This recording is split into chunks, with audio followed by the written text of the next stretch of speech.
Sige po, gagawin ko dito. Salamat. Taga saan po ba kayo, no? Taga San Jose del Taga Monte. Ang dami niyong pasyente sa San Jose del Monte. Hindi ko alam. Hindi po meron. Nakala ko tagyawat lang eh. Lumalaki, 7 years na siguro yan. Pila ko mo.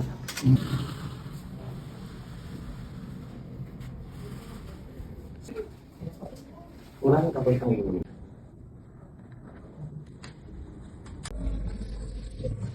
Kaya naman na dito.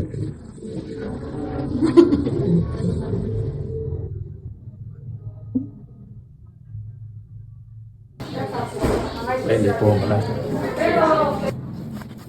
Sa Edokain.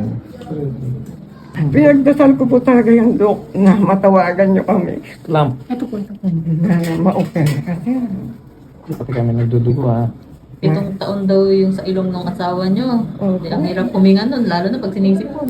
Oo. Makabara. sabi ko sa tawagan mo tawagan si dok. Lamp. Muna gamunti kami mabudol. Nabudol ko Bakit po? Mayroon tumawag na malaka-schedule na daw kami pero humihingi ng 300. Kaya sabi ng anak ko, ay naku.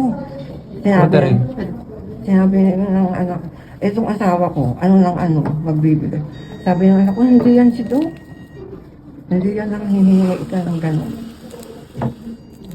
Kung naniningil si Doc, kahit singko, wala kang bayad. Buti di kayo nagbigay. Ayun, tinanong Tapos namin, naggastos pa kayo. tinanong namin sa kanya ako, hinanap niya. Hindi Pwede yan. naman po walang gastos. Nagkomento po kayo ng cellphone number, kaya ganun. Kaya nga, Kaya kayo nakakontak. Dapat po hindi. ay yung asawa ko mahilig Marami po kaming pasyente mula sa inyo, San Jose del Monte.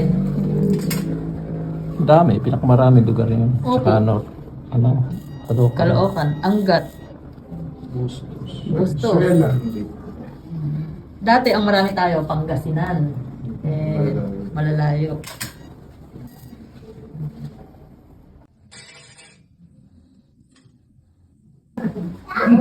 Alika, sama ka. Wait, sana kanina, meron na doon pa. Wow!